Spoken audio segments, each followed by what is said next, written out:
భరత్, ఏంటి ధన్కర్ రాజీనామాను ఎలా చూడొచ్చు అంటారు?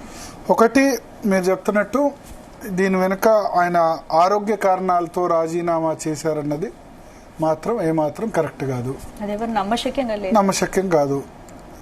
రెండు, ప్రభుత్వం నుంచి, ప్రభుత్వ పెద్దల నుంచి ఆయనకి ఇన్స్ట్రక్షన్ వచ్చింది, మీరు రాజీనామా చేయండి, చేయకపోతే గనక వైస్ ప్రెసిడెంట్ మీద అవిశ్వాస తీర్మానం పెట్టేందుకు కూడా సిద్ధంగా ఉన్నామన్న మెసేజ్ కూడా వచ్చింది. సో దానివల్ల ఆయన రాజీనామా చేయాల్సి వచ్చింది. ఎందుకు, ఏంటి అన్న కారణాల మీద రకరకాలుగా 3-4 ఇష్యూస్ ఉన్నాయి. ఒకటి, ఇప్పుడు రాష్ట్రపతి తర్వాత ప్రోటోకాల్ పరంగా దేశంలో రెండవ పెద్ద ప్రోటోకాల్ ఉపరాష్ట్రపతి, ప్రధానమంత్రి కూడా తర్వాతే. రాష్ట్రపతి నామమాత్రపు రాజ్యాంగ అధినేత, బట్ ప్రోటోకాల్ ప్రకారం మీకు రాష్ట్రపతి నెంబర్ 1, నెంబర్ 2 ఉపరాష్ట్రపతి, నెంబర్ 3 ప్రధానమంత్రి. మీరు చూడండి, పార్లమెంట్ ఉభయ సభల సమావేశం జరిగినప్పుడు, అంటే రాష్ట్రపతి ప్రసంగం జరిగినప్పుడు రాష్ట్రపతి, ఉపరాష్ట్రపతి, లోక్సభ స్పీకర్ వీళ్ళు ముగ్గురు స్టేజ్ పైన కూర్చుంటారు, ప్రధానమంత్రి కిందనే కూర్చుంటారు. సో ఉపరాష్ట్రపతి రాజ్యసభ చైర్మన్గా వ్యవహరించడమే కాకుండా రాష్ట్రపతి లేని సమక్షంలో, ఆయన లేనప్పుడు ఆయన విధుల్ని నిర్వర్తించాలి. సో ఇప్పుడు 2-3 ఇష్యూస్ ఉన్నాయి మనకు ప్రభుత్వ వర్గాల నుంచి అందిన సమాచారం మేరకు. ఇదేదో ఒక రోజులో జరిగింది కాదు. లాస్ట్ ఒక 5-6 నెలలుగా కొంత విభేదాలు ప్రభుత్వానికి, ప్రధానమంత్రికి, తర్వాత ప్రభుత్వంలో పెద్దలకి, కేంద్ర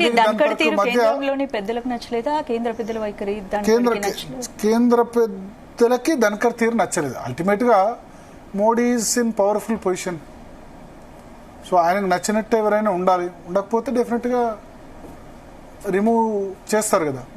ఒకటి, జగదీప్ ధన్కర్ పూర్తిగా భారతీయ జనతా పార్టీ బ్యాక్గ్రౌండ్ ఏం కాదు, అది జనతా పార్టీలో ఉన్నారు, కాంగ్రెస్ పార్టీలో ఉన్నారు.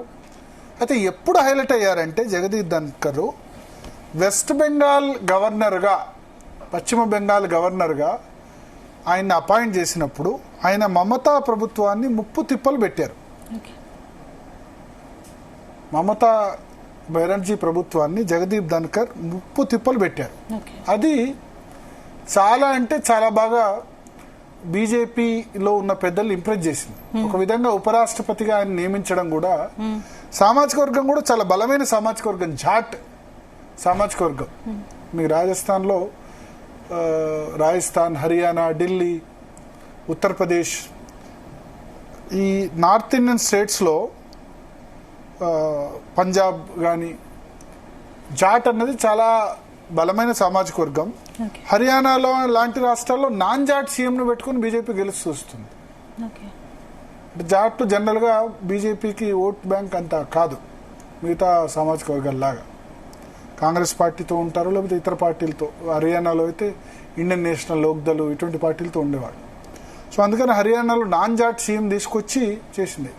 సో సామాజిక సమీకరణ పనిచేసింది. వెస్ట్ బెంగాల్లో మమతా బెనర్జీని ముప్పు తిప్పలు పెట్టిన దాన్ని బట్టి రాజ్యసభను కొంచెం హ్యాండిల్ చేయాలి చాలా గట్టిగా. ఉపరాష్ట్రపతిగా వెంకయ్యనాయుడు ఉన్నప్పుడు చాలా బాగా హ్యాండిల్ చేశారు. సో రాజ్యసభలో ఎందుకంటే పూర్తి స్థాయి బలం ప్రభుత్వానికి ఉండదు. ఇప్పుడంటే ఎన్డీఏకు పూర్తి మెజారిటీ ఉంది, కానీ భారతీయ జనతా పార్టీకి సింగిల్గా పూర్తి స్థాయిలో మెజారిటీ రాజ్యసభలో ఉండదు, లోక్సభలో ఉన్నంత మెజారిటీ. సో అక్కడ ప్రభుత్వానికి చేదోడుగా ఉండాలి. నిజానికి కాన్స్టిట్యూషనల్ పోస్టులు అంటే రాజ్యాంగ పదవుల్లో ఉన్న వాళ్ళు వాళ్ళకు అనుకూలంగా ఉండకూడదు, కానీ కల్చర్ ఆ విధంగా వచ్చింది. అది ప్రభుత్వానికి కొంత సహాయకారిగా ఉండాలన్న ఎక్స్పెక్టేషన్స్ ప్రభుత్వం నుంచి వస్తుంది. అయితే ఇప్పుడు ఆయన నియామకానికి ప్రధాన కారణం నేను చెప్పినట్టు వెస్ట్ బెంగాల్లో గవర్నర్గా ఉండగా మమతా బెనర్జీని బీజేపీ ఎజెండాకు అనుగుణంగా ఉంటూ చాలా ఇబ్బంది పెట్టారు. ఒకటి. రెండవది జాట్ సామాజిక వర్గం కావడం. అక్కడ సరే బీజేపీ లాస్ట్ అసెంబ్లీ ఎన్నికల్లోనే అధికారంలోకి వస్తుంది అనుకున్నారు, కానీ రాలేకపోయింది. 74-75 సీట్లతో ఆగిపోయింది, 294 సీట్లు. But still best performance. అంతకుముందు 4 అసెంబ్లీ సీట్ల నుంచి ఏకంగా 74 అసెంబ్లీ సీట్ల వరకు బీజేపీ ఎదిగింది. బట్ ఏంటి అసలు ఎక్కడ కేంద్రం పెద్దలకు దానికి ఎక్కడ గ్యాప్ వచ్చిందంటారు? సో మొదటి 1-2 ఇయర్స్ బాగానే ఉంది.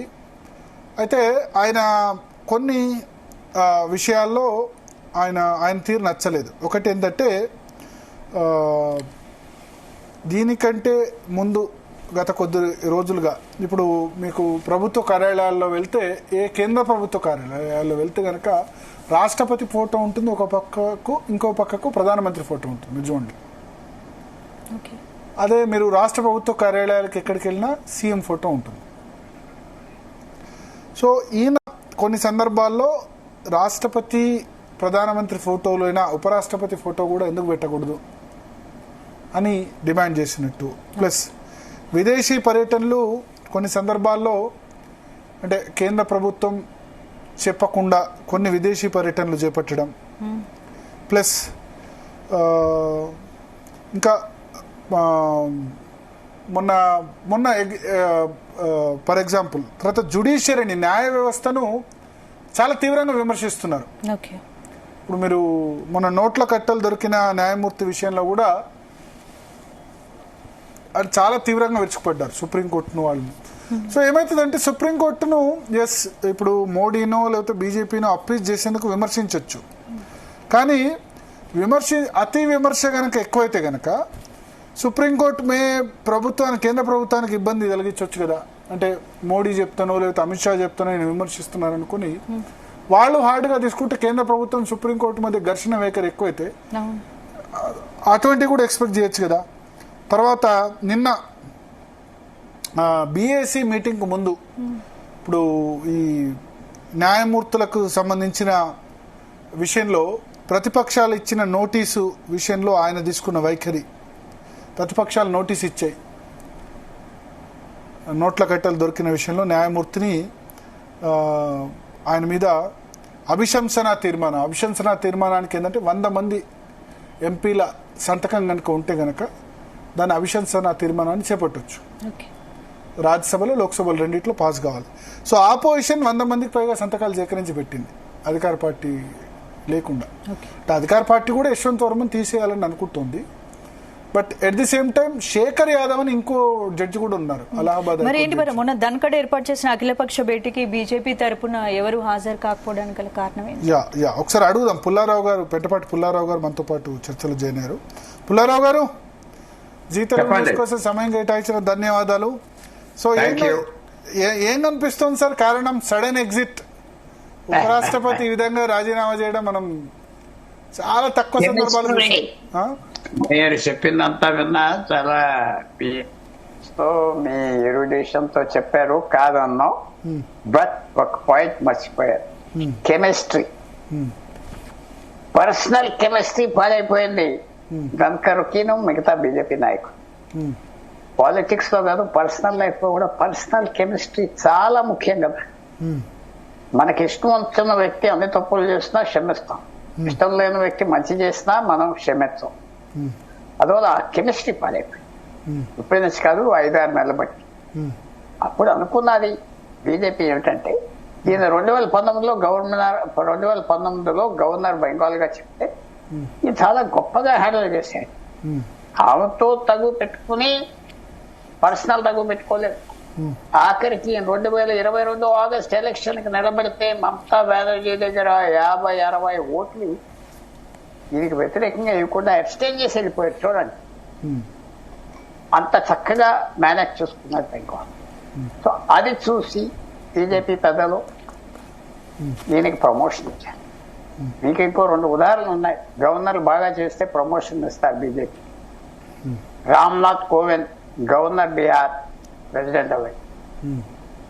ప్రెసిడెంట్ ముర్ము గారు గవర్నర్ జార్ఖండ్ ప్రెసిడెంట్ అవ్వాలి. ఎందుకంటే గవర్నర్ తో బాగా చేశారు, గవర్నర్ పదవిలో బాగా చేశారని వాళ్ళు మంచి అభిప్రాయంతో వచ్చి ఇచ్చారు.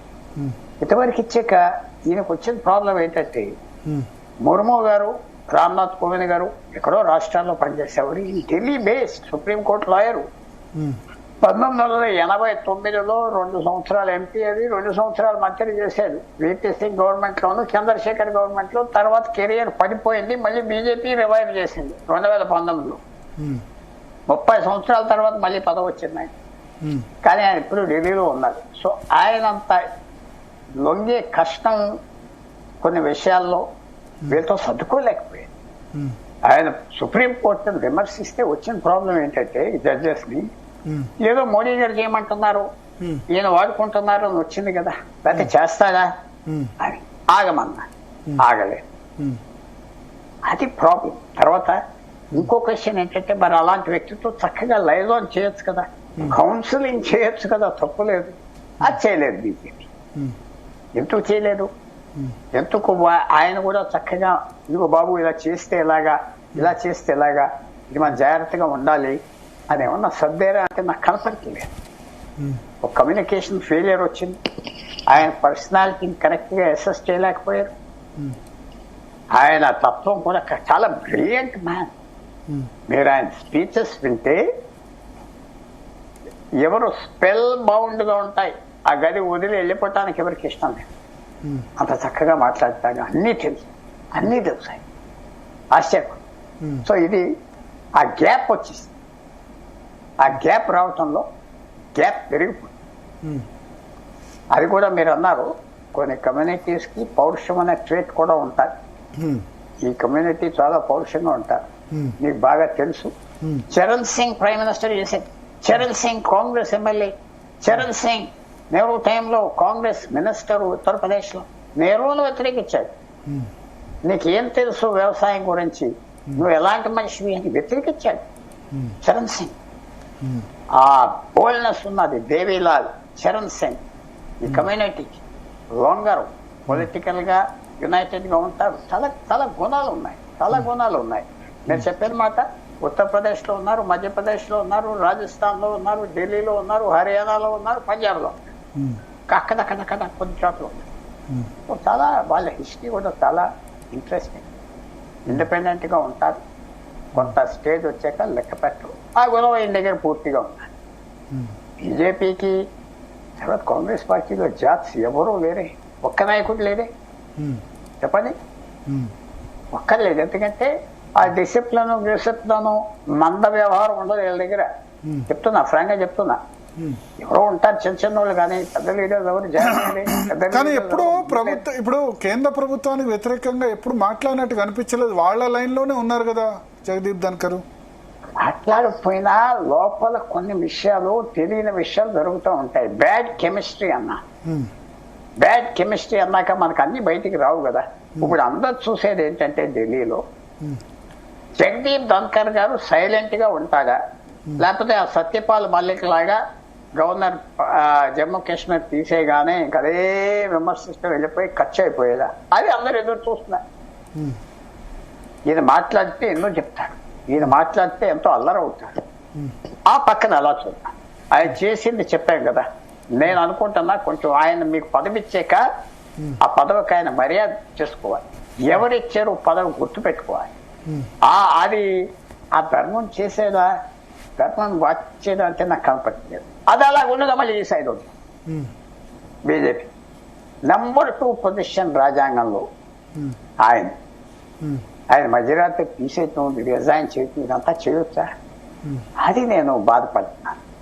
అది కొంచెం కేర్ఫుల్ గా హ్యాండిల్ చేయొచ్చు కదా. పంపించే సమయంలో రకంగా పంపించేయచ్చు కదా. అది ఎగ్జిట్ చాలా థాట్లెస్ గా, టాక్ట్లెస్ గా ఉంది. ఎందుకంటే రాజ్యసభ సెషన్ ఇప్పుడు ఇన్ని రోజులుగా జరుగుతుంటే ఎప్పుడో రిజైన్ చేయాల్సింది పోయి రాజ్యసభ సెషన్ జరుగుతున్న రోజే ఎందుకు చేయాల్సి వచ్చింది? మధ్యాహ్నం ఫోన్ కాల్ వచ్చి ఇమీడియట్ గా రిజైన్ చేయమని చెప్పారు. వచ్చింది, ఫోన్ కాల్ వచ్చింది. ఫోన్ కాల్ లో ఎప్పుడు గొడవలు మాట్లాడుకోకూడదు. ఫోన్ లో అది అందరికి తెలుసు. పక్కన కూర్చుని ఎదురుగా మాట్లాడితే టెన్షన్ రాదు. ఫోన్ లో 100 గజాల దూరంలో ఉన్న వాళ్ళు ఫోన్ మీద మాట్లాడుకున్నారు. నువ్వెంత అయిపోయింది, ఫినిష్. ఒబీడియన్స్ అలవాటు అయిన వ్యక్తి ఆయన మాట్లాడాడు ఈయనతో. ఈయన చాలా మందిని చూశాను. దేవిలాల్, చంద్రశేఖర్, వీపీ సింగ్. అప్పుడు వీళ్ళంతా ఎక్కడున్నారు? ఫ్రాంక్ అడుగుతున్నా, ఎక్కడున్నారు? ఎవరు లేరు కదా సీన్ లో. ఈయన కూడా మైండ్ ఉంటుంది. నేను చెప్పేది ఏంటంటే ఈయన కరెక్ట్ అని నేను అంటలేదు. నేను చేసిన తప్పులు చెప్పాను. నువ్వు మీకు ఆ పదవి ఇచ్చినప్పుడు వాళ్ళతో చదువుకో, లేకపోతే ఏదో పదవి తీసుకున్నా. నేను చేయలేదండి, నేను స్వతంత్రంగా ఉండే మనిషి, నేను ఇలా ఉంటాను చెప్పి తప్పుకోవాలి. పుల్లారావు గారు, మొన్న ధన్కడ్ ఏర్పాటు చేసిన అఖిలపక్ష భేటీకి కూడా బీజేపీ తరపున ఎవరు హాజరు కాకపోవడం కారణం అంటే మాకు చెప్పలేదన్నా. మాకు చెప్పకుండా పార్లమెంటరీ అఫేర్స్ మినిస్టర్ ఎవరైనా ఉంటే ఆయనే పార్లమెంట్ రన్ చేస్తారు. ఆయన పొలిటికల్ పార్టీస్ తో మాట్లాడి అందరితో సర్ది ఓటింగ్ ఎంచుకుంటాం. పార్లమెంటరీ అఫేర్స్ మినిస్టర్ కన్సెంట్ తీసుకోకుండా మీటింగ్ పెట్టేయడం వచ్చింది. ఎలా సాగుతుంది? కిరణ్ రిజిజు ఏది పెద్ద పోజ్ కొట్టే మనిషి కాదు, మంచోడు. ఎలాగెళ్తారు?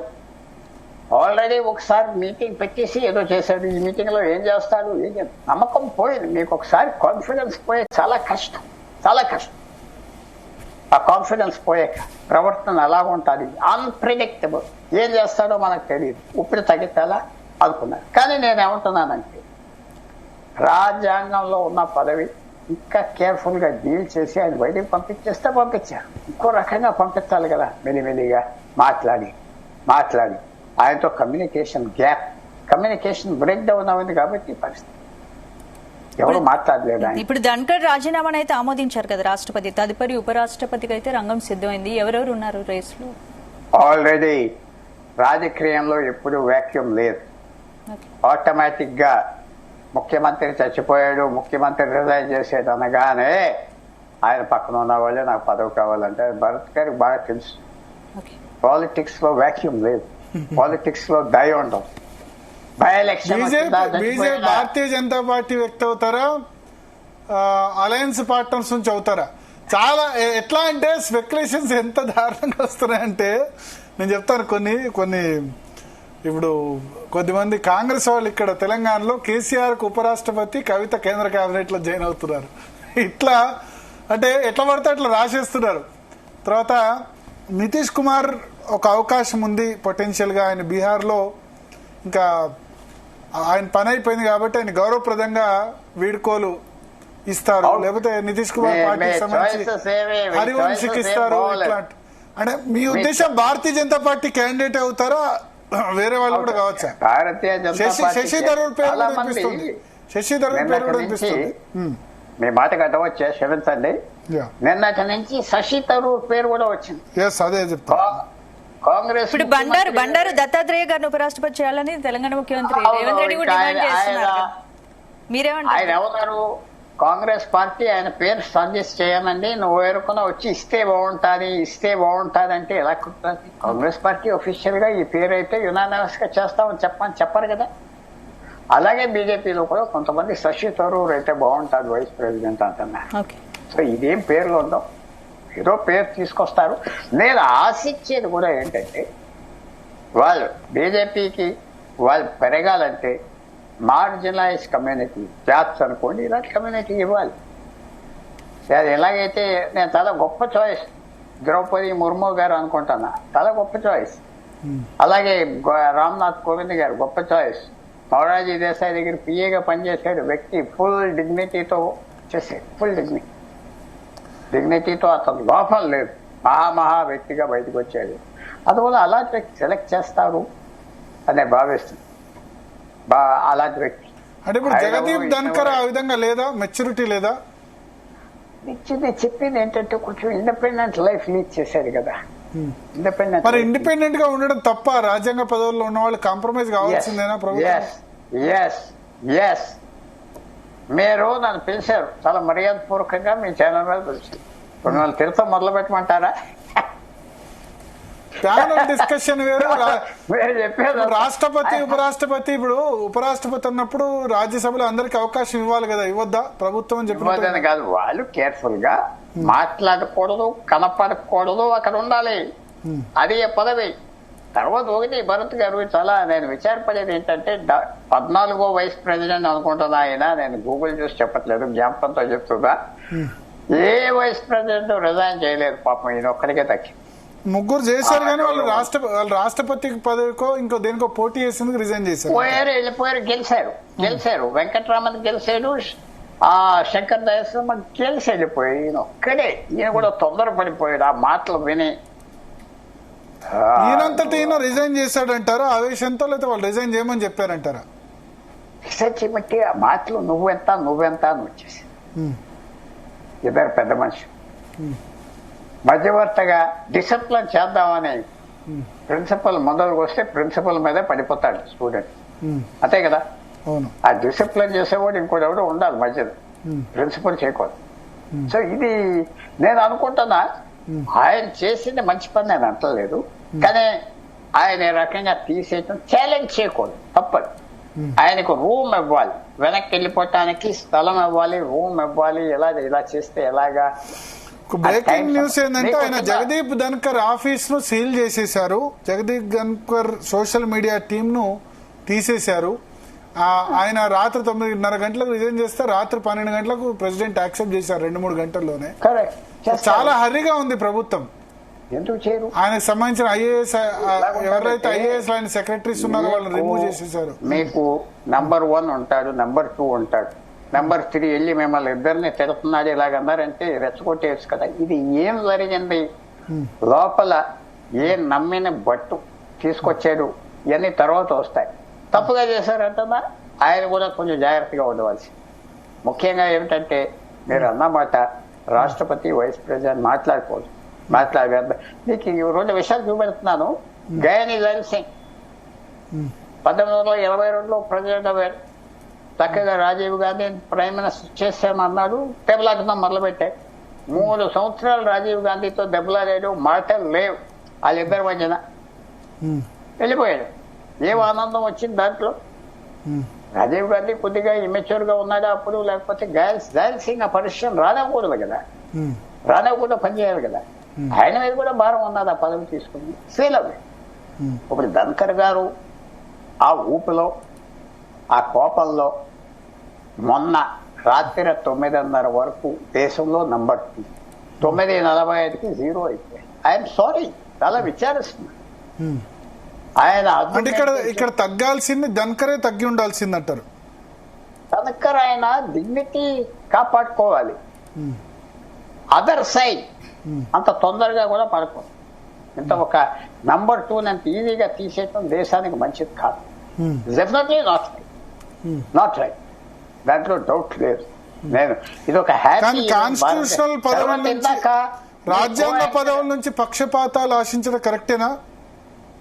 రాజ్యాంగం పదవుల్లో నుంచి రాజ్యాంగ పదవుల్లో ఉన్న వాళ్ళు మాకు ఫేవర్ గా ఉండాలి, గవర్నమెంట్ కు ఫేవర్ గా ఉండాలి, తప్పలేదు, అది తప్పలేదు కదా, పదాలు కదా.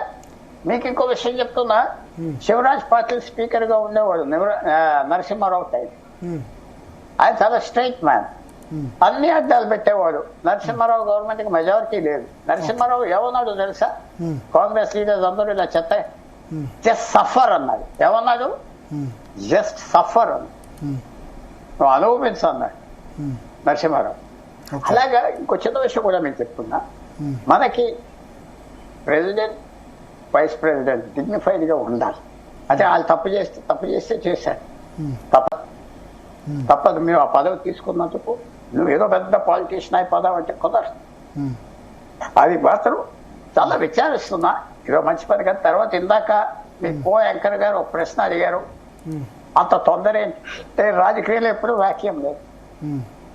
ఒక ముఖ్యమంత్రి ఉంటాడు, కాంగ్రెస్ బీజేపీయో, ఢిల్లీ వెళ్తాడు, రాజీనామా వస్తే ఎయిర్పోర్ట్ లో ఎవరు ఉండడు, మీకు తెలుసు కదా, ఎవరు ఉండరు. మీ మీడియా వాళ్ళు కూడా ఎవరు పట్టుకుని వెళ్ళడు కెమెరా, ఏదో చెప్తాడేమో అని ఆంధ్ర భవన్ తెలంగాణ భవన్ వదిలేస్తారు. మీకు అన్ని బాగా తెలుసు, ఎంత గ్రేట్ పీపుల్ మీ ట్రైబు, మీకు అన్ని తెలుసు. ఒకసారి గిరిధర్ పుల్లారావు గారు మీరు లైన్ లో ఉండండి, ఒకసారి మామిడి గిరిధర్ గారు ఒపీనియన్ తీసుకుందాం. గిరిధర్ గారు నమస్తే అండి. నమస్తే. నమస్తే సార్. ఏంటి మీకు తెలిసిన ఇన్సైడ్ స్టోరీ ఏంటి జగదీప్ ధన్కర్ రాజీనామా వెనుక? ఇన్సైడ్ స్టోరీ ఏంటి ఎవరు చెప్పగలరండి? ఆయన చెప్పింది మనం యాక్సెప్ట్ చేయాలి కదా. ఆరోగ్య రీత్యా రిజైన్ చేశానని చెప్పారు కాబట్టి దాన్ని గౌరవిద్దాం. రెండు తప్పకుండా మనకు వస్తున్నటువంటి రిపోర్ట్స్ అన్ని కూడాను కొంత ఇబ్బందికరమైనటువంటి విషయాలే. ఎందుకంటే అంతటి ఉన్నతమైన పదవుల్లో ఉన్నటువంటి వ్యక్తులు మరి పారదర్శకంగా ప్రవర్తించాలి కదా. కొన్ని అంశాల్లో అటువంటి నిర్ణయాలు చేయడం అన్నది తప్పకుండా ఇబ్బందికరమైన విషయాలే. ఎస్పెషలీ మనకు లోక్సభలో జస్టిస్ వర్మ ఇంపీచ్మెంట్ గురించి ప్రభుత్వ నిర్ణయం అదేది దాన్ని మూవ్ చేస్తున్నారో, అలాగే రాజ్యసభలో కూడా మన సిగ్నేచర్ సేకరణ జరుగుతున్నప్పుడు ఆయన ఏకపక్షంగా దాన్ని ఆపోజిషన్ పార్టీస్ మూవ్ చేసిన మోషన్ యాక్సెప్ట్ చేయడం అన్నది తప్పకుండా ప్రశ్నించవలసినటువంటి విషయమే. చేయరాదు అట్లా అంటే ఎవరు ముందిస్తే వాళ్ళు నోటీసులు తీసుకోవాలి కదా, ఓన్లీ గవర్నమెంట్ అవసరం లేదు కదా. ఎందుకంటే ఆల్రెడీ ఆయనే దాంట్లో చెప్పారు, లోక్సభలో దీన్ని ఆల్రెడీ మూవ్ చేశారని. లోక్సభలో మూవ్ చేసిన తర్వాత మళ్ళీ మూవ్ చేయవలసిన అవసరం లేదు కదా. లోక్సభలో అది కనుక మూవ్ చేసి లోక్సభలో దాన్ని ప్రస్తావనని దాన్ని ఆమోదించిన తర్వాత ఆటోమేటిక్ గా రాజ్యసభకు వస్తుంది. కాబట్టి మళ్ళీ ప్యారల్ గా ఇక్కడ ఇనిషియేట్ చేయవలసిన ఆవశ్యకత లేదు కదా. ఆ విషయంలో ప్రభుత్వానికి ఆయనకు మధ్యలో విభేదాలు తప్పకుండా కనిపిస్తున్నాయి మనకు. మనకి ఏంటంటే అంత సాఫీగా ఉన్నప్పుడు ఇబ్బందులు ఏమి ఉండవు, కానీ ఇటువంటి కొన్ని అంశాల్లో పెద్దవాళ్ళు చేస్తున్నటువంటి అంశాల్లో కొన్ని తేడాలు వచ్చినాయంటే గనక ఇంకా మిగతా అంశాలన్నీ కూడా తెర మీదకి వస్తాయి. ఈయన అపోజిషన్ కు ఒత్తాసు పలుకుతున్నారని ఇటువంటివి చాలా చెప్తున్నారు. అది కరెక్ట్ విషయం కాదు. ఎందుకంటే ఆయన చాలా హుందాగానే ప్రవర్తించారు. చాలా మొత్తం ఆయన చేసినటువంటి సర్వీస్ లో అంతా కూడాను వైస్ ప్రెసిడెంట్ గా చాలా హుందాగానే ప్రవర్తించారు. ఇన్ఫాక్ట్ జ్యుడిషియరీ చేస్తున్నటువంటి తప్పిదాలను ఆయన ఎండగట్టారు కూడా. జ్యుడిషియరీ మీరు అడ్మినిస్ట్రేషన్ కి సంబంధించినటువంటి వాళ్ళ పరిధిలో ఉన్నటువంటి అంశాల్లో మీరు జోక్యం చేసుకోకూడదు అని గతంలో ఆయన చెప్పారు. కాబట్టి ఒక విధంగా చూస్తే కనుక ఆయనకు ఒక ఇండిపెండెంట్ మనస్సు ఉంది, ఇండిపెండెంట్ గా ఆలోచన చేయడం ఇటువంటివన్నీ బానే ఉంది. కానీ మనం ప్రభుత్వంలో అంటే ఒక పదవి ఒక పెద్ద ఉన్నత స్థానంలో ఉన్నప్పుడు కొంత ఆచితూచి వ్యవహరించవలసినటువంటి ఆవశ్యకత ఉన్నది. దాన్ని కూడా బహుశా ఆయన ఏదో చర్చల ద్వారా ఏదో దాన్ని సమస్యను పరిష్కరించుకోవాల్సి ఉంది బహుశా. మరి ఆయన దాన్ని ఎందుకో పర్సనల్ రిజైన్ చేయమన్నారా లేకపోతే ఆయన ఆవేశంతో రిజైన్ చేశారా బీఎస్సీ మీటింగ్ కు రాలేదని చెప్పి? తప్పకుండా ఆయన రిజైన్ చేయడం అనేది ఒక అది కూడా నేను యాక్చువల్లీ ఆయన అప్రిషియేట్ చేస్తాను. హుందాగా రిజైన్ చేసేశారు. ఎందుకంటే ప్రభుత్వం నుంచి ఆయనకు సపోర్ట్ లేదు అని స్పష్టంగా అర్థమైంది కాబట్టి. అంటే అఫ్ కోర్స్ మన కథనాలు వినబడుతున్నాయి, ప్రభుత్వం ఆయన్ని ఇంపీచ్ చేయడానికి ప్రయత్నం చేస్తోంది అని. సరే, ఇవన్నీ స్పెక్యులేషన్, మనకు అంతకు మించి మనకేం తెలియదు. కానీ తప్పకుండా ఆయన మనకు బిజినెస్ అడ్వైజరీ కమిటీలో వీళ్ళిద్దరు కిరణ్ రిజిజు గారు, తర్వాత జేపీ నడ్డా గారు రాకపోవడము, ఆ తర్వాత బహుశా కొంత ఆయనకు వచ్చినటువంటి మెసేజెస్ లో ప్రభుత్వం సంతోషంగా లేదు అని ఆయనకు వచ్చిన మెసేజెస్, దాని దృష్ట్యా బహుశా ఆయన నిర్ణయించుకొని ఉండొచ్చు ఇది ఇంకా ముందర సాగడం చాలా కష్టం అని నిర్ణయించుకొని ఆయన రిజైన్ చేసి ఉండొచ్చు. కానీ అది కూడా మనం దాన్ని కూడా అప్రిషియేట్ చేయాలి. ఎందుకంటే ప్రభుత్వంతో విభేదాలు ఉండి ఆయన వ్యక్తిగతంగా ఆయన ఆలోచనకు వ్యతిరేకంగా ఆయన చేయడానికి ఇష్టం లేక రిజైన్ చేసి వెళ్ళిపోయారు అన్నది కూడా మనం దాన్ని కూడా అప్రిషియేట్ చేద్దాం. ఇది అన్ఫార్చునేట్, అంతకంటే నేను ఇంకేం చెప్పలేను. ఎందుకంటే ఆయన వ్యక్తిగతంగా రిజైన్ చేసిన తర్వాత ఆయన్ని దూషించడమో లేకపోతే ప్రభుత్వాన్ని తప్పుపట్టడం రెండూ చేయాల్సిన అవసరం లేదు. ఇది ఒక్క రోజులో ఉంటాయి. ఇది ఒక్క రోజులో జరిగిందా సార్, లేకపోతే గత కొద్ది కాలంగా జరుగుతుంది? ఇది కొంత మనకు దీనికి తరచు మనకు 2-3 ఘటనలు జరిగినాయి. మనం చూసాము. శివరాజ్ సింగ్ చౌహాన్ ఉండగా స్టేజ్ మీద రైతుల ఉద్యమం గురించి ఆయన మాట్లాడింది కూడా అది సబబు కాదు. అది ఎందుకంటే రైతుల విషయంలో ఆ చట్టాలు, రైతు వ్యవసాయ చట్టాలు ఏవైతే ప్రభుత్వం తీసుకొచ్చిందో 3 కూడాను కాంగ్రెస్ మేనిఫెస్టోలో కూడా ఉన్నాయి. అవి అందరూ అన్ని పార్టీలు డిమాండ్ చేసినవే. ఈవెన్ టికాయిట్ కూడా దాన్ని గతంలో ఇది కావాలి అని అడిగినటువంటి వ్యక్తి. తర్వాత ఆఫ్ కోర్స్ ప్రభుత్వానికి వ్యతిరేకంగా వాళ్ళందరూ ఉద్యమాలు చేశారు. కాబట్టి దాన్ని ఆయన తప్పుపడడం అన్నది అది సబబు కాదు. అది అంతటి స్థానంలో ఉన్నటువంటి వ్యక్తి ప్రైవేట్ గా ఆయన ఏమైనా చెప్పుండొచ్చు, కానీ అది పబ్లిక్ ప్లాట్ఫామ్ లో ప్రభుత్వాన్ని విభేదిస్తూ ఆయన మాట్లాడడం అన్నది అది కూడా ఆయన చేసింది కొంచెం ఇబ్బందికరమైన విషయమే. ఇటువంటి 2-3 మెసేజ్ మనం చూసాం గతంలో కూడా. బట్ జ్యుడిషియరీ విషయంలో ఆయన ప్రభుత్వానికి వ్యతిరేకంగా మాట్లాడడం, ఇప్పుడు గవర్నర్లకు 3 నెలలలోపు ఆమోదించకపోతే రాష్ట్రపతి అయినా సరే అది ఆటోమేటిక్ గా అవుతుందన్న సుప్రీంకోర్టు జడ్జిమెంట్ తప్పుపట్టడం, ఇవన్నీ కూడా మోస్ట్ ఆఫ్ ది సందర్భాల్లో చాలా సార్లు కూడా కేంద్ర ప్రభుత్వాన్ని సపోర్ట్ చేస్తూనే మాట్లాడారు కదా. అందుకనే చెప్తున్నాను కదా నేను, ఆయన కేంద్ర ప్రభుత్వాన్ని సమర్థిస్తూనే చాలా విషయాల్లో మాట్లాడారు ఆయన. అందుకనే నేను ఇది చాలా దౌర్భాగ్యమైన విషయం, ఇది చాలా అన్ఫార్చునేట్. అంతకుమించి నేనేం చెప్పను. ఎందుకంటే 1-2 ఘటనల ఆధారంగా మొత్తం వ్యక్తిత్వాన్ని, ఆ వ్యక్తిని మనం దూషించలేము, ఆయన తప్పుపట్టలేము. ఇది అన్ఫార్చునేట్, అంతకంటే నేను ఇంకేం చెప్పలేను నేను. గతంలో మనం చూసాము హమీద్ అన్సారీ వైస్ ప్రెసిడెంట్ గా ఉన్నప్పుడు మోదీ గారు 2014లో ఆయన ప్రమాణ స్వీకారం చేసిన తర్వాత రాజ్యసభలో శల్యసారథ్యం ఎలా జరిగిందో మనం చూసాం మనం. కాబట్టి ప్రభుత్వం అటువంటి రిస్క్ తీసుకోదలుచుకోలేదు. అందుకని బహుశా వాళ్ళ నిరసన, వాళ్ళకు ఉన్నటువంటి ఈయన చేసినటువంటి చర్య పట్ల వాళ్ళకు వ్యతిరేకత వాళ్ళు ప్రదర్శించి ఉండొచ్చు. ఆయన కూడా చాలా హుందాగా ఇంకా సరే అయితే నేను వెళ్ళిపోతానని చెప్పి వెళ్ళిపోయారు ఆయన. కాబట్టి దాన్ని అక్కడ వదిలేయడం అనేది మంచిదని నాకు అనిపిస్తుంది. ఎందుకంటే ఈ చర్చ అంతా ఈ రోజే ఉంటుంది. రేపు ఇంకెవరో కొత్త వ్యక్తి రాగానే ఆయన మీద చర్చలు మొదలవుతాయి. ఈయన్నే ఎందుకు ఎన్నుకున్నారు, ఇంకొకరిని ఎందుకు ఎన్నుకోలేదు, ఈయనని సైడ్ లైన్ చేయడానికి తీసుకున్నారా, ఇటువంటి చర్చలన్నీ మనకు ఎలాగో రాబోతున్నాయి. ఆ వ్యక్తి వచ్చిన తర్వాత మళ్ళీ జగదీప్ ధన్కర్ గారు ఏం చేశారన్నది ఇది చరిత్ర పుటంలోకి వెళ్ళిపోతుంది. కానీ దీని గురించి పెద్దగా ఇంపాక్ట్ ఏమి ఉండదు. ప్రభుత్వానికి మెజారిటీ ఉంది కాబట్టి, లోక్సభ రాజ్యసభలో రెండింటిలో కూడా ఎన్డీఏకి మెజారిటీ ఉంది కాబట్టి తప్పకుండా వాళ్ళకి కావాల్సినటువంటి వ్యక్తే వైస్ ప్రెసిడెంట్ అయ్యేటువంటి అవకాశాలు మనకు కనిపిస్తున్నాయి. కాబట్టి ఇది అకాడమికే అవుతుంది. కానీ నా దృష్టిలో ఆయన ఇంతవరకు కూడా చాలా హుందాగానే ప్రవర్తించారు.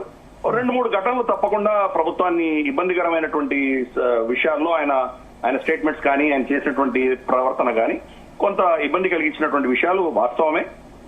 కానీ ఫైనల్ గా ఈ యొక్క జస్టిస్ వర్మ ఇంపీచ్మెంట్ సంబంధించి ఆయన తీసుకున్న నిర్ణయం ప్రభుత్వానికి చాలా ఇబ్బందికరమైనటువంటి విషయం కాబట్టి వాళ్ళు ఎక్స్ప్రెస్ చేసినట్టున్నారు, వాళ్ళ తీవ్ర నిరసన ఎక్స్ప్రెస్ చేసినట్టున్నారు.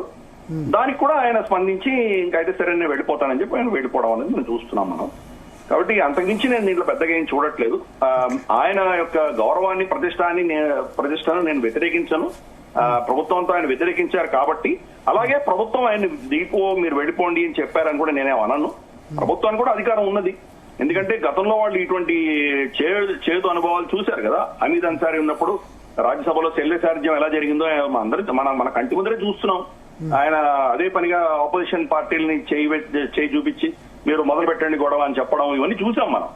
కాబట్టి అపోజిషన్ కు వత్తాసు పలుకుతూ ప్రభుత్వం ఏవైతే ముందుకు తీసుకువెళ్లాలనుకుంటున్నారో దానికి అడ్డుపడడం, ఇటువంటి కార్యక్రమాలు ఆయన చేశారు హమీద్ అన్సారీ. కాబట్టి మళ్ళీ అటువంటి ఇబ్బందులు రాకుండా కొంత ప్రభుత్వం యొక్క వాళ్ళ ప్రోగ్రామ్స్ ఏమున్నాయో దాన్ని ముందుకు తీసుకెళ్లేటువంటి దిశగా వాళ్ళు ఆలోచన చేస్తారు. దాని తప్పేం లేదు.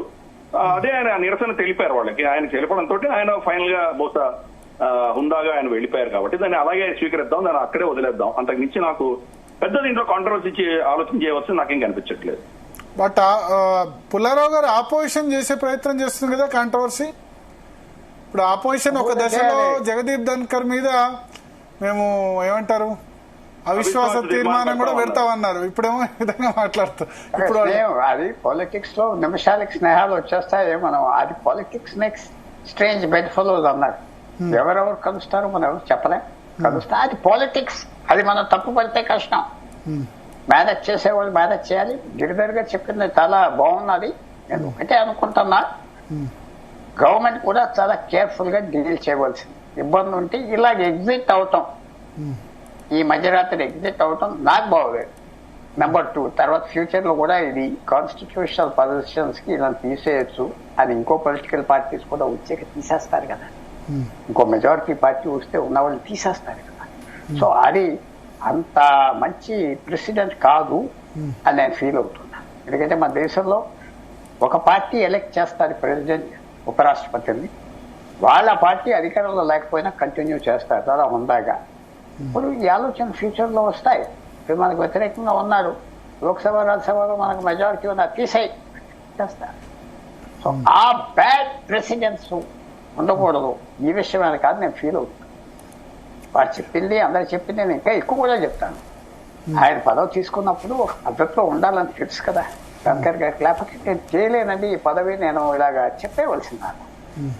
ఆ రోజు చాలా ఒబీడియంట్ గా ఉండి చక్కగా పదవి తీసుకున్నాక లైట్ దాను. ఆ పక్కనగా చెప్తూ ఇంకో పక్కన ఏంటంటే గవర్నమెంట్ కూడా చాలా కొంచెం నేను అనుకుంటున్నా సెన్సిటివ్ గా హ్యాండిల్ చేయవలసింది. తప్పులు నేను చేసినా, మీరు చేసినా, ఆయన చేయకుండా ఆయన నమ్మటం. ఈవేళ ఇది మర్చిపోతారు కానీ ఇది ఒక ఇష్యూగా అవుతుంది. ఏం అవ్వదు కొన్ని రోజుల వరకు. ఇది ఆయన వచ్చే ప్రశ్న, ఆయన మాట్లాడకుండా కూర్చుంటాడా? ఆ సత్పాల్ మల్లిక గవర్నర్ లాగా ఇష్టం వచ్చినట్టుగా మాట్లాడతాడంటే ఈయన మాట్లాడాల. ఈయన కొంచెం సీరియస్ మనిషి, మాట్లాడు, సైలెంట్ తో ఉంటాడు. ఎందుకంటే ఇలాంటి పదవుల్లో కూడా సైలెన్స్ బ్రేక్ చేస్తే దేశానికి మంచిది కాదు కదా. మన కాన్స్టిట్యూషన్ మంచిది కాదు. పదవులు పెద్దవాళ్ళు ఉన్న వాళ్ళు పెద్దవాళ్ళలాగా ఉండాలి. సో అది హోప్ చేద్దాం. నేను ఒక ఇంట్రెస్ట్ గా చెప్పాలంటే ఐ ఫైన్ బ్యాడ్ కెమిస్ట్రీ అన్నాను ముందర. అలా అయిపోయింది. అయితే ఎవరు చెప్తారు ఇలా సంబంధించి అలా అలా అలా అలా గల్ఫ్ పెరిగింది.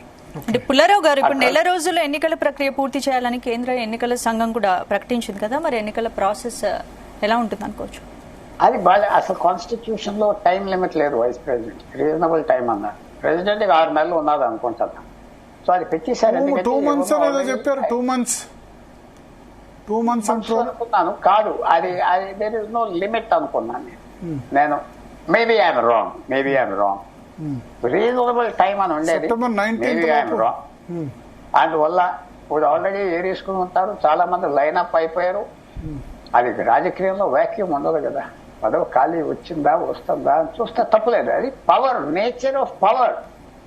ఇప్పుడు వైస్ ప్రెసిడెంట్ గారికి కొంతమందికి తగదా వచ్చిందంటే అది నేచర్ ఆఫ్ పవర్ అనుకుంటామా. సో అందువల్ల లెట్ us హోప్. గవర్నమెంట్ కూడా అది ప్రైమ్ మినిస్టర్ గారు కూడా చాలా టర్స్ మెసేజ్ ఇచ్చేది. నీకు చాలా అదృష్టవంతుడి, నీకు మంచి పదవులు వచ్చినాయి, వైస్ ప్రెసిడెంట్ గా దేశానికి సేవ చేసేవన్నారు. మీ ఆరోగ్యం చూసుకోండి అన్నారు. చాలా అంటే అప్సెట్ అయిపోయి ఉంటాడు ఈయన మీద. ఈయన తప్పకుండా, ఎందుకంటే ఎక్స్పెక్టేషన్స్ ఉంటాయి కదా. నన్ను తీసుకొచ్చి మీరు కూర్చోబెడితే నా మీద ఎక్స్పెక్టేషన్స్ ఉంటాయి. అవి నేను ఒప్పుకోకూడదు ముందులా, లేకపోతే ఆ పద్ధతి పాటించాలి. అక్కడ ఆయన ఫెయిలియర్ ఉన్నది. బట్ ఇంకా బాగా హ్యాండిల్ చేస్తే బాగుంది కదా. కొద్దిగా ట్యాక్ట్ఫుల్ గా చేస్తే ఉన్నదా విధానం. పెద్ద తేడాలు ఏమున్నాయి, ఆయన బుద్ధగించాలా, మెల్లిగా తప్పించాలా, ఏం చేయాలి, అది కొద్దిగా ఆలోచిస్తే బాగుండేమో. లేకపోతే ఇంకా లోతుగా ఏం జరిగిందో ఇంకా మన అందరికి పూర్తిగా తెలియదు కదా. So let us wait. ఒక హ్యాపీ ఇన్సిడెంట్ కాదు, గిరిధర్ గారు చెప్పినట్టుగా చాలా అన్హ్యాపీ ఇన్సిడెంట్. వీళ్ళు తప్పు వాళ్ళు తప్పు అనుకుంటే మనం తప్పుల మీద పోతాం కాబట్టి వదిలేస్తున్నా. అన్హ్యాపీ అవ్వకుండా ఉంటే ఇంకా బాగుంది. ఓకే. థ్యాంక్ యూ పుల్లారావు గారు, మామిడి గిరిధర్ గారు. సో మొత్తానికి స్పందన, ఉపరాష్ట్రపతి జగదీప్ ధన్కర్ రాజీనామా వ్యవహారంలో ఆయన చెప్పినట్టు హెల్త్ కారణం అయితే కాదు. ఇది కమ్యూనికేషన్ గ్యాప్ బిట్వీన్ ప్రభుత్వంలో ఉన్న ముఖ్య వ్యక్తులు వైస్ ప్రెసిడెంట్ ధన్కర్ మధ్య ఒక్క రోజులో డెవలప్ అయింది కూడా కాదు. ఒక 5-6 నెలలుగా జరుగుతుంది. మొన్న వీళ్ళు హౌస్లో బీఏసీ మీటింగ్ పెట్టడం, BAC meeting business advisory committee meeting పెట్టినప్పుడు పార్లమెంటరీ అఫైర్ మినిస్టర్ రాలేదు, తర్వాత జేపీ నడ్డా కూడా రాలేదు, రాజ్యసభలో ప్రభుత్వ నేత. సో రాకపోవడం ఇవన్నీ కూడా మరి బీజేపీ నేతలే వేధించి పదవి నుంచి తప్పుకునేలా చేశారని విపక్షాలు ఆరోపిస్తారు. అబ్వియస్లీ మొన్నటి వరకు విపక్షాలు ఆయన మీద అవిశ్వాస తీర్మానం పెట్టాలన్నాయి. పూర్తిగా బీజేపీకి అవుట్ రైట్ ఏజెంట్గా మారారన్నారు. ఇప్పుడు ఆయన రిజైన్ చేశాడు. వీళ్ళిద్దరి మధ్య విభేదాలు ఉన్నాయి కాబట్టి విపక్షం ఇటువైపు టర్న్ అయిపోయింది. అయితే వేధించడం కాదు, మేము అపాయింట్ చేశాం కదా, మా మాట వినాలని అనుకుంటారు. అంతేనా కదా? ఎవరైనా అనుకుంటారు కదా. కానీ రాజ్యాంగ పదవుల్లో ఉన్న వాళ్ళ నుంచి అటువంటి ఆశించడం, ఇప్పుడు ఇదేంటంటే మొత్తం రాజకీయం అంతా కూడా ఫక్త్ రాజకీయం అయిపోయింది. రాష్ట్రపతి ఉన్నా, ఉపరాష్ట్రపతి ఉన్నా, గవర్నర్ ఉన్నా మేము అపాయింట్ చేస్తే మాకు అనుకూలంగా ఉండాలి, అట్లా చేసేవాళ్లే ఆ పదవులు తీసుకోవాలన్న విధంగా అయిపోయింది. స్పీకర్లు మాత్రం ఏం యాక్షన్ తీసుకుంటున్నారు? ఎమ్మెల్యేలు ఫిరాయించినా సరే తీసుకుంటున్నారా? తీసుకోవట్లేదు కదా. సో అంతే, ఇక్కడ కూడా అదే జరుగుతుంది. ఈ వ్యవస్థ కూడా అదే విధంగా అయింది. సో ఇది ఒక్క రోజులో వచ్చిన గ్యాప్ కాదు, లాస్ట్ 6 monthsగా జరుగుతుంది. మొన్న పరాకాష్ఠకు జరిగింది. ముఖ్యంగా ఆపోజిషన్ మోషన్ను ఈ విషయంలో యాక్సెప్ట్ చేయడం అనేది, అభిశంసన తీర్మానాన్ని యాక్సెప్ట్ చేయడం, ఆల్రెడీ లోక్సభలో ప్రభుత్వం ఇచ్చిన తర్వాత మళ్ళీ రాజ్యసభలో యాక్సెప్ట్ చేయడం అది నచ్చలేదు. అంటే వాళ్ళు నాట్ ఓన్లీ యశ్వంత్ వర్మ, శేఖర్ యాదవ్ అని ఇంకో జడ్జి కూడా ఉన్నారు, అలహాబాద్ హైకోర్టు జడ్జి.